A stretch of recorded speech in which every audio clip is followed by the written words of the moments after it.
За би Монгол улсын үндсэн хуулийн товхимлыг барьсан сууж байгаа.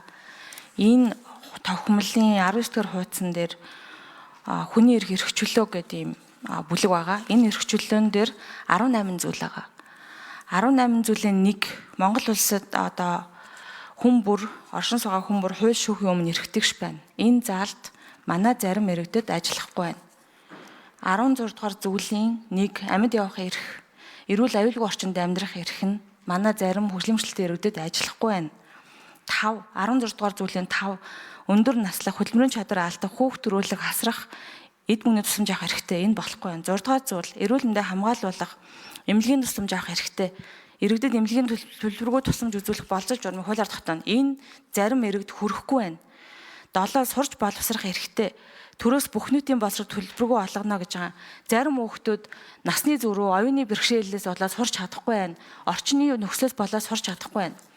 9-р зүйл дээр төрийн байгууллага сонгох хэрэгтэй. Заримдаа сонгуульд оролцох байхдаа сонгуулийнхаа материал руу хүрч чадахгүй байна. 11 улс төрийн эдийн засаг нийгэм соёлын эрх, гэр бүлийн харилцаанд эрхтэй эмэгтэй тэгш эрхтэй. Энэ дээр ч гэсэндээ маш олон хүмүүсийн эрх хүрэхгүй байна. 13 халдваршгүй чөлөөтэй байх эрхтэй. Ингээд нийлүүлээд үзэх юм бол 18-аас 10 эрх нь хөгжлийн бэрхшээлтэй хүмүүстээр зөрчил илрээд байна. Энэ дээр хүний эрхийн илтгэл дээр байна. Конвенцийн хэрэгжлийн тайлан дээр байна. Төрийн бас байгууллагуудын тайлан байна. Би өнөөдөр товчхон уншсан болохоос биш. Конвенцтэй нийцсэн ингээ 11 хуудас би тайлан ингээд яриа сууж байна. Ажлын хэсгийн дүгнэлтэн дээр би бүгдээрэнд нь ярьсан. Тэгэхээр эрхэм гишүүдээ, эрхэм одоо ажлын хэсгийн хаан тий энэ салбарын хүмүүс миний анхаарад өгөө. Та нар боддоо зөрчлийн тухай хуулийн дээр энэ хуулийг зөрчсөн бол хариуцлага тооцно гэсэн заалт байдаг шүү дээ. Хотын тухай, барилгын тухай хуулиуд дээр хөгжлийн бэрхшээлтэй хүний эрхийн тухай хуулийг зөрчвөл ийм одоо хариуцлага хуулианы гэсэн заалт байхгүй. Энэ дээр анхаармаар байна. Яг нэг тийм айлд хоноод явдаг эцэг эхийн орхисон хүүхдүүд байдаг да. Эрсдэлтэй хизээч гэмтэж магадгүй. Яаж магадгүй. Энэ хүмүүсийн асуудал ийм л байгаа Монгол улсад. 112 мянган хүн гэж тоолж байгаа. Магадгүй тоологдогдохоо хэдэн мянга ч байгаа гэсэн мэдэхгүй.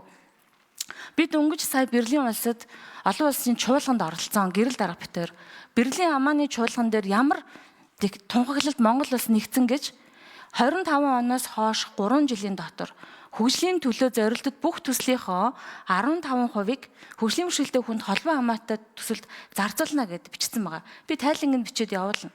Энэ дээр одоо юу их хөгдөв төлөөнийхөө араас явах хэрэгтэй. Хөгжлийн бэрхшээлтэй хүмүүсийн асуудал гэхлээр төрийн бас байгууллага, олон улсын байгууллага гэхээс илүү манай төр засгийн өөрсдийн салбар дүндийн уялдаа холбоо хэрэгцээ.